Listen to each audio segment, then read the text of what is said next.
বিসমিল্লাহির রহমানির রহিম। প্রিয় দর্শক, আমার সামনে যেই সুন্দর চমৎকার উদ্ভিদগুলো দেখতে পারতেছেন, নিশ্চয়ই আপনারা চিনেছেন। এগুলো হচ্ছে চা পাতা।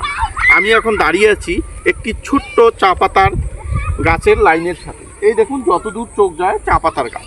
আগে এই চা পাতার বাগান দেখার জন্য আমরা চলে যেতাম ঠাকুরগাঁও, পঞ্চগড়, এক কথায় একবারে শেষ সীমান্তে। কিন্তু আমাদের লালমনিরহাট জেলার পাশেই এভাবে সুন্দরভাবে চা পাতা চাষাবাদ করা হচ্ছে। সত্যিই আমাকে অনেক ভালো লাগলো।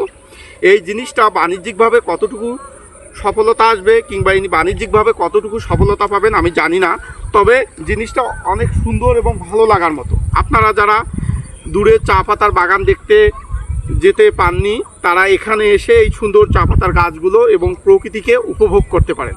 আর ক্ষতিকর উদ্ভিদগুলো চাষাবাদ না করে এরকম পরিবেশ বান্ধব, পরিবেশের উপকারী কিছু উদ্ভিদ লাগাতেই পারেন। সবাই ভালো থাকবেন, সুস্থ থাকবেন আর সবুজ প্রকৃতির সাথেই থাকবেন। আল্লাহ হাফেজ।